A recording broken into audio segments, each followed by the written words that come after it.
ஒரு மூமினது வாழ்க்கையில் நடுநிலையான பகுதியில் ரசூலுல்லாஹி ஸல்லல்லாஹு அலைஹி வஸல்லம் பொருளாதாரத்தை தேடல், பொருளாதாரத்தை செலவழித்தல், பொருளாதாரத்தை தேடல், பொருளாதாரத்தை செலவழித்தல் என்ற ஒரு பகுதியை சொல்லி காட்டினாங்க. நம்ம தேடுவதும் ஹவாவோட தான், செலவழிக்கிறதும் ஹவாவோட தான். இந்த மனநிலை ஒரு முஃமினுக்கு இருக்காது. இந்த மனோநிலை ஒரு முஃமினுக்கு இருக்காது. ரசூல் ஸல்லல்லாஹு அலைஹி வஸல்லம் உபதேசம் சொன்னார்கள், லா தஸ்தபதி உர் ரிஸ்க், ரிஸ்க் வரவில்லையே, இது கிடைக்கல, அது கிடைக்கல, இன்னும் வரல, சரியாக அமையலையே என்று எதிலையும் நீங்க பதறிக்கொண்டு இருக்க வேண்டாம். فإنه لن تموت نفس حتى تستكمل رزقه, உங்களுக்கு எழுதப்பட்ட ரிஸ்கை நீங்கள் முடிக்கின்ற வரைக்கும் மரணிக்க மாட்டீர்கள்.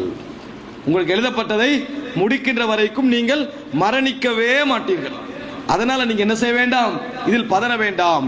லவ் அன்னக்கும் ஃபரர்தும் மின் ரிஸ்கில்லாஹி அல்லதி கத்தர லக்கும், உங்களுக்கு அல்லாஹ் தக்தீர் செய்த ரிஸ்கிலிருந்து வேண்டாம் என்று நீங்கள் ஓடினாலும் லா அத்ரக்கக்கும், அது உங்களை வந்து அடையும். அந்த ரிஸ்க் கமா யுத்ரிக்குமுல் மவுத், மவுத்து உங்களை வந்து அடைவதை போன்று, மவுத்து உங்களை வந்து அடைந்தே தீரும் எவ்வளவு உறுதியோ அது மாதிரி உங்களது ரிஸ்க் உங்களை வந்து அடையும். தேடுவதில் ஒரு பதட்டம் இருக்கக்கூடாது. ஒரு செய்தியில் ரசூலுல்லாஹி ஸல்லல்லாஹு அலைஹி வஸல்லம் சொன்னார்கள், அஜ்மிலு ஃபித் தலப், நீங்கள் தேடுகின்ற உழைப்பை அழகாக வைத்துக் கொள்ளுங்கள், நேர்மையாக வைத்துக் கொள்ளுங்கள், பதற வேண்டாம், அழகான முறையில் தேடுங்கள் என்று சொன்னார்கள். காரணம், உங்களுக்கு வரவேண்டி இருப்பது வந்தே ஆகும், வரவேண்டி இருப்பது வந்தேகம். ஒரு வருடத்தில் ஒரு விஷயத்தை நீங்கள் கேட்க போகிறீர்களா, கெஞ்ச வேண்டாமா? நான் சொல்லாங்க, ஒரு விஷயத்தை கேட்க போறீங்க, கெஞ்ச வேண்டாம். பிசினஸ்க்கு உதவி தேடி போவோமே, நம்மளாம் செய்வோமே, எதிலும் கெஞ்ச வேண்டாம். உங்களுக்கு எழுதி அல்லாஹ் இருந்தால் நீங்க லேசா கேட்டாலே உங்களுக்கு கிடைச்சிடும், லேசா கேட்டாலே உங்களுக்கு கிடைத்து விடும் என்று ரசூலுல்லாஹி ஸல்லல்லாஹு அலைஹி வஸல்லம் சொன்னார்கள். ஒருவரிடத்தில் ஒன்றை பெற்றுக்கொள்வதற்காக ஒருவரை பற்றி குறைபாடு நீங்கள் பெற்றுக்கொள்ள வேண்டாம், ஒருவரை பற்றி குறை பேசி ஒன்றை நீங்கள் பெற்றுக்கொள்ள வேண்டாம். நாளை மறுமையில் உங்களது குறை அல்லாஹ் தஆலா பகிரங்கமாக பேசுவான் என்று ரசூலுல்லாஹி ஸல்லல்லாஹு அலைஹி வஸல்லம் அவர்கள் சொன்னார்கள். தேடுவதில் ஒரு அழகு இருக்க வேண்டும். அதனால ரசூல் ஸல்லல்லாஹு அலைஹி வஸல்லம் அல்லாஹ் தஆலா குர்ஆனிலே சொல்கிறான், மூமின்களுடைய பண்புகளில் வல்லதீன இதா அன்ஃபகு, அவர்கள் செலவழித்தால் லம் யுஸ்ரிஃபு, வீண் விரயம் செய்ய மாட்டார்கள், வலம் யக்துரு, அப்படியே கஞ்சர்கள் மாதிரி பிடித்துக் கொண்டிருக்க மாட்டார்கள், வகான பைன தாலிக கவாமா, இரண்டுக்கு மத்தியில் சிறந்த ஒரு நடுநிலை அவர்கள் என்ன செய்வார்கள், கையாளுவார்கள். ரசூலுல்லாஹி ஸல்லல்லாஹு அலைஹி வஸல்லம் அவர்கள் கூட செலவு விஷயங்கள்ல ஒரு நிதானத்தை கடைபிடித்தார்கள். தாங்களும் சில விஷயங்களை கடைபிடித்தார்கள். புகாரில் 5357வது இலக்கம் உமர் ரலியல்லாஹு அறிவிக்கிறாங்க, ரசூல் ஸல்லல்லாஹு அலைஹி வஸல்லம் ஒரு வருடத்துக்குரிய உணவுகளை செட் பண்ணி கொள்வாங்க. எப்பயும் ஒரு இயற்குரிய உணவுகளை என்ன செய்வாங்க, ஒரு வருமானத்தை வச்சுக் கொள்வாங்க. ரசூல் ஸல்லல்லாஹு அலைஹி வஸல்லம் அவருக்கு பனு லோதரி கோத்திரத்துடைய தோட்டம் ஒன்று சொந்தமாக இருந்தது. அந்த தோட்டத்தில் வரக்கூடிய வருமானத்தில் 1 இயருக்குரிய ஏற்பாடு ரசூலுல்லாஹ் செஞ்சிருவாங்க. இது புகாரில வரக்கூடிய செய்தி. ஒரு வருஷத்துக்குரிய என்னென்ன செலவு, என்னென்ன சாப்பாடு அப்படி செஞ்சிருவாங்க.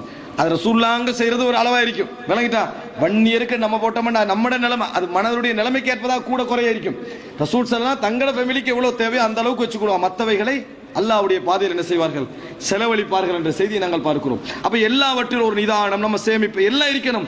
ஆனால் எல்லாவற்றிலும் ஒரு நிதானத்தை ரசூலுல்லாஹி ஸல்லல்லாஹு அலைஹி வஸல்லம் அவர்கள் கடைபிடித்தார்கள்.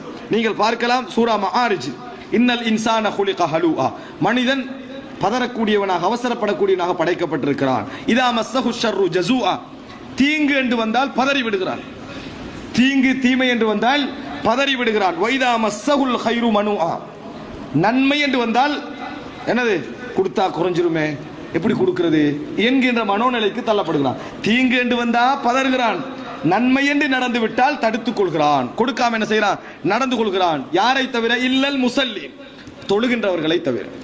யார்கிட்ட தொழுகை இருக்கிறதோ, முறையான தொழுகையுடைய பேணுதல் இருக்கிறதோ, அவர் தீங்குடைய விஷயத்திலும் சரியான முறையில் நடந்து கொள்வாரு. நிறைய கிடைச்சாலும் சிறந்த முறையில் நடந்து கொள்வார். அல்லதீனஹும் அலா ஸலாத்திஹிம் தாயிமூன், அவர்கள் யார் தங்களது தொழுகையில் பேணுதலாக இருப்பார்கள். வல்லதீன ஃபி அம்வாலிஹிம் ஹக்கும் மஅலூம், தங்களது பொருளாதாரத்தில் அவர்களுக்கு ஒரு உரிமை இருக்கிறது, ஒரு பங்கு இருக்கும். லிஸாயிலி வல் மஹ்ரூம், கேட்டு வருகின்றவர்களுக்கும் எவர்களுக்கெல்லாம் கிடைக்காமல் ஒதுங்கி இருக்கிறார்களோ அவர்களுக்கும் அவர்களது சொத்தில் ஒரு பங்கு இருக்கும். இவர்கள் பதற மாட்டார்கள், இவர்கள் என்ன செய்ய மாட்டார்கள், பதற மாட்டார்கள், நடுநிலையான வாழ்க்கையை கடைபிடிப்பார்கள் என்ற செய்தியை பார்க்கிறோம். ஆக அன்புள்ள சகோதரர்களே, ஒரு மூமினுடைய வாழ்க்கையில் எல்லா பகுதியை நீங்கள் எடுத்துக்கொண்டாலும் ஒரு நடுநிலையான தன்மையை நீங்கள் என்ன செய்யலாம், காணலாம். இந்த நடுநிலையான தன்மை நம்மிடத்தில் இருந்து என்று வைங்களே, வாழ்க்கையில் நம்ம நிறைய பதற மாட்டோம், ஒரு அழகான விஷயத்தை கடைபிடிப்போம், விமர்சனங்களுக்கு தடமாறிக்கல மாட்டோம், நஷ்டங்களை துவண்டு விட மாட்டோம், தோல்விகளை நாங்கள் கலங்கி விட மாட்டோம். அன்புள்ள சகோதரர்களே, இந்த வாழ்க்கைக்கு ஒரு உதாரணத்தை சொல்லி நான் முடித்துக் கொள்கிறேன். உமர் ரலியல்லாஹு அன்ஹு அவர்கள் சியர் அலாமின் நுபலாவிலே வரக்கூடிய செய்தி 3ஆம் பாகம் 13வது இலக்கம். உமர் இப்னுல் கத்தாப் ரலியல்லாஹு, எங்களுக்கு தெரியும் அவருடைய வாழ்க்கை எப்படி. எவ்வளவு அழகான ஒரு வாழ்க்கை வாழ்ந்தார்னு தெரியும். அப்படி ஒரு சிறப்பான வாழ்க்கை வாழ்ந்த ஒரு நபித்தோழர். இந்த நபித்தோழர் அவரது வாழ்க்கையிலே காட்டிய பேணுதல், நடுநிலைமை இவைகளெல்லாம் சர்வசாதாரணமானதல்ல. ஒரு முறை உமர் இப்னுல் ஹத்தாப் ரலியல்லாஹு அன்ஹு அவர்கள், அதாவது ஈராக் யுத்தம் நடந்து முடிந்து பொருளாதாரம் ரசூல் ஸல்லல்லாஹு அலைஹி சொன்னார்கள், வெள்ளை மாளிகை, அந்த கிஸ்ராவுடைய வெள்ளை மாளிகையுடைய பொக்கிஷங்கள் எல்லாம் பிரிக்கப்படும். அதெல்லாம் எடுத்துக்கண்டு நபித்தோழர்கள் அந்த ஆபரணங்களை அணிஞ்சுக்கண்டு, கிடைச்சதுகளை எல்லாத்தையும் அணிஞ்சுக்கண்டு வெற்றி அடைந்த பின்னால் மதீனாவை நோக்கி வருகிறார்கள். அப்படி ஒரு அழகான தோற்றத்தில் வெற்றி, அந்த இடம் வெற்றி கொண்டதை நினைச்சாலே இஸ்லாமிய சமுதாயம் சந்தோஷப்படணும். அப்படிப்பட்ட ஒரு வெற்றி. கிஸ்ரா, ரசூலுல்லாஹ் கைசர் கிஸ்ராவை அடிக்கடி சொல்லுவாங்களே, அவர்கள் வெற்றி பெற்று இங்கே வந்தால் அழகான சொத்து சுகத்தோட மதீனாவுக்கு வாரான். அவ்வளோ அழகான இருக்குது சொத்தை. வந்து அவங்க என்ன செய்யறாங்கன்னா, சில ட்ரெஸ்ஸை போட்டுக்கிட்டு வந்துட்டாங்க. சில ட்ரெஸ்ஸை போட்டு அழகான அந்த தோற்றங்களோட உமர் இப்னுல் ஹத்தாப் ரலியல்லாஹு அவளை சந்திக்க வரான். ஒரு நாட்டு ஜனாதிபதி என்ற அடிப்படையில் எவ்வளோ சந்தோஷப்படணும். நம்ம நாட்டில் இருந்த வறுமைக்கு இப்படி ஒரு நிலைமை கிடைக்குது. வந்த உடனே உமர் இப்னுல் ஹத்தாப் படை தளபதிகளை கண்ட உடனேயே முகத்தை விட்டு திருப்பி கொள்றான். யாரோடையும் பேசல, யாருடனும் உமர் ரலியல்லாஹு அன்ஹு அவர்கள் பேசவில்லை. இவர்கள் பல முறை பேச முயற்சியும் பேசல.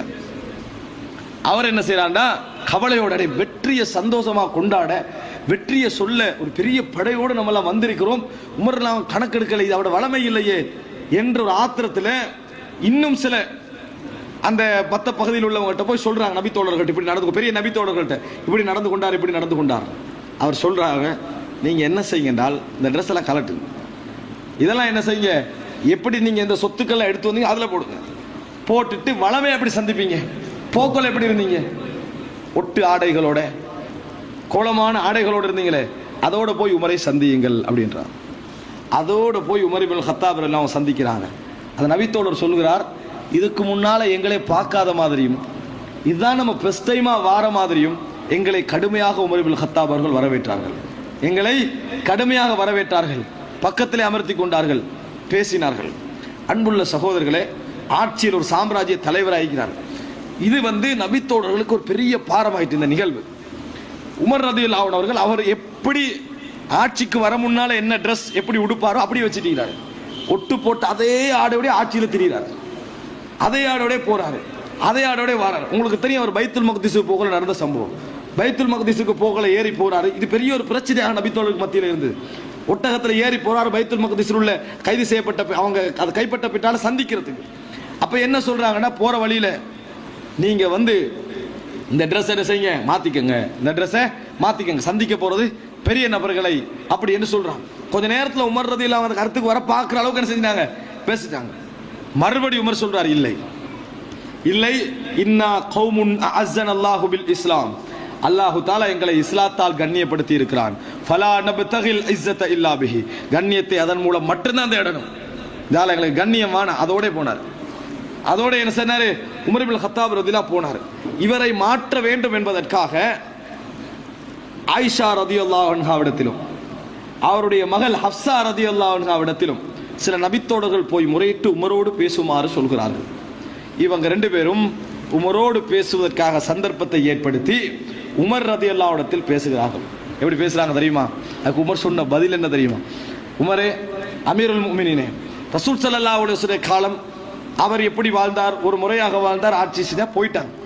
அபூபக்கர்லாம் ஆட்சி செய்தார், அவருடைய பிரச்சனைகளை சந்தித்தார், சிறந்த முறையில் அவர் போய் சேர்ந்து விட்டார். ஆனால் இப்போ உங்களோட காலத்தில் ஆட்சி பெருகி விட்டது, வளர்ந்து விட்டது, நிறைய மன்னர்களை எல்லாம் சந்திக்க வேண்டி ஏற்படுகிறது.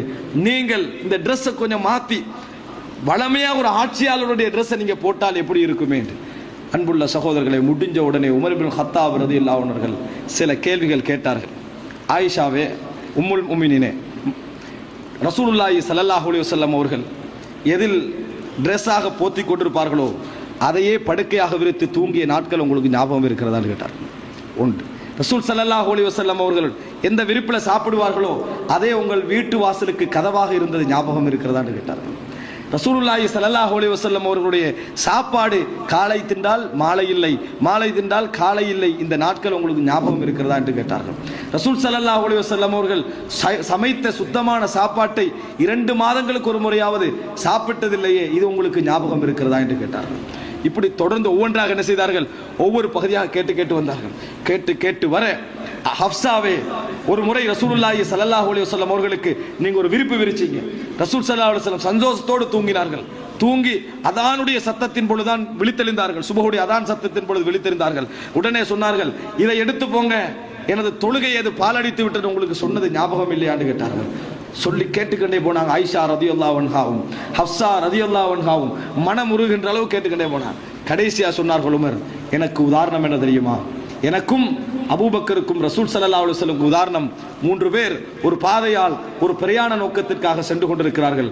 அதில் ஒருவர் அந்த இலக்கை அடைந்து விட்டார், 2வது நபர் அதே வழியில் போனார், அடைந்து விட்டார். நான் அதே வழியில் போனேன் என்று சொன்னால் அவர்களுடைய இலக்கை அடைந்து கொள்வேன், இல்லை என்று சொன்னால் உலகம் என்னை திசை திருப்பிவிடும். ஒரு நாள் நான் இந்த நிலையிலிருந்து மாற மாட்டேன் என உமர் இப்னு கத்தாப் ரலியல்லாஹு அன்ஹு அவர்களுக்கு சொல்லி அனுப்பினார்கள். இந்த செய்தியை பார்க்கின்ற பொழுது சகோதரர்களே, உலகமே திரண்டு வந்தும் அதை அப்படியே கண்பொத்தி பார்க்கின்ற நிலைமையில் உமர் இப்னு கத்தாப் அவர்கள் இருந்தார்கள். ஆனால் இந்த உமர் ரலியல்லாஹு அன்ஹு அவர்கள் பேசிய ஒரு பணிவான வார்த்தையை பாருங்கள். சியர் அலாமின் நுபலாவிலே அபு உபைதா அவர்கள் சிரியாவுடைய ஒரு கவர்னராக இருந்து கொண்டிருக்கிற நேரம் உமர் ரலியல்லாஹு அன்ஹு சொல்கிறார்கள், அபு உபைதா இப்னுல் ஜர்ராஹ் அவர்களே மிக முக்கியமான நபித்தோழர், மிக முக்கியமான பொருளாதார விஷயத்துக்கு பொறுப்பான நபித்தோழர், பெரிய நபித்தோழர், ஹலீஃபாவாக இவர்தான் முதலாவது வர வேண்டும் என்ற சில பொழுதுகளில் உமரே சொன்ன ஒரு நபித்தோழர் சிரியாவில் இருந்து கொண்டிருக்கிறார். அவரை சந்திப்பதற்காக உமர் ரலியல்லாஹு அன்ஹு அவர்கள், நான் வர வேண்டும், உங்களோட வீட்டை வந்து நான் பார்க்க வேண்டும் என்று சொல்கிறார். உங்கள் வீட்டை வந்து நான் பார்க்க வேண்டும் என்று சொல்கிறார்கள். அவர் சொன்னார், வர வேண்டாம், என் வீட்டுக்கு என்னை பார்க்க வர வேண்டாம், நீங்கள் உங்களையே காயப்படுத்திக் கொள்ள விரும்புகிறீர்கள் உமர் அவர்களே, நீங்கள் என் வீட்டுக்கு வர வேண்டாம் என்று சொன்னார்கள். இல்லை, நான் வர வேண்டும், உங்கள் வீட்டுக்கு வர வேண்டும் என்று சொல்கிறார்கள். உமர் ரலியல்லாஹு அன்ஹு அவர்கள் அந்த வீட்டை பார்ப்பதற்காக அங்கே போகிறார்கள். வீட்டுக்குள்ள போய் சுத்துறாரு. எந்த விதமான அதாவது வீட்டுடைய தளபாடங்களை காணல. அவர் போறாரு, வீடு முழுமையாக கிச்சன் டு வாசல் வரைக்கும் போறாரு. எந்த விதமான ஆடம்பரமான சொத்துக்களையும் காணல. வீட்டுக்கு அத்தியாவசியமாக இருக்கக்கூடியவைகளையும் காணல. உமர் இப்னு கத்தாப் அவர்கள் மனதால் வேதனைப்படுகிறார்கள். கடைசியில் பின்னுக்கு போனால் ஒரு பாத்திரம் இருக்கிறது, அதில் செல்ல உடைக்கப்பட்ட ரொட்டி துண்டுகள் மாத்திரம் என்ன செய்தன, அதில் இருந்தன. இதை தவிர வேற எதையும் காணல. அந்த நேரத்தில் கேட்கிறார்கள். உமர் இப்னு கத்தாப் பார்த்து விட்டு கண்ணீர் விட்டு அழுகிறார்கள். அபு உபைதா ரசூல் ஸல்லல்லாஹு அலைஹி வஸல்லம் அவர்களோடு வாழ்ந்த வாழ்க்கை, எப்படி ஒரு சிறந்த நபித்தோழர், ஹலீஃபாவாக வரலாம் என்று நியமிக்கப்பட்ட ஒரு நபித்தோழர், அவர் ஒரு கவர்னராக இருக்கிறார், வீடு இந்த நிலையில் இருக்கிறது என்று சொல்லி கண்ணீர் விட்டு அழுகிறார்கள். அந்த நேரத்தில் சொன்னார்கள் அபு உபைதா, நான் சொன்னேன் உங்களுக்கு வர வேண்டாம் என்று சொன்னேன், உங்களை நீங்களே அளவைத்துக் கொள்வீர்கள் என்று சொன்னேன், ஏன் வந்தீர்கள் என்று கேட்ட நேரத்தில் உமர் ரலியல்லாஹு அன்ஹு சொன்னார்கள், கய்யரத்ன துன்யா குல்லனா கைரக யா அபு உபைதா, அபு உபைதாவே உங்களை தவிர மற்ற எல்லோரையும் இந்த உலகம் மாற்றிவிட்டது அப்படின்றார்கள். என்னை உட்பட தன்னை குறிக்கிறார்கள். உங்களை தவிர மற்ற எல்லோரையும் இந்த உலகம் மாற்றிவிட்டது அபு உபைதாவே, உங்களை மாற்றவில்லை, எங்களை மாற்றிட்டு அப்படி என்று சொல்லி உமர் இப்னு கத்தாப் அவர்கள் அழுதார்கள் என்று சொன்னால் ரலியல்லாஹு அன்ஹு மாற்றியதா? உண்மையிலே அவருடைய வாழ்க்கையை மாற்றியதா?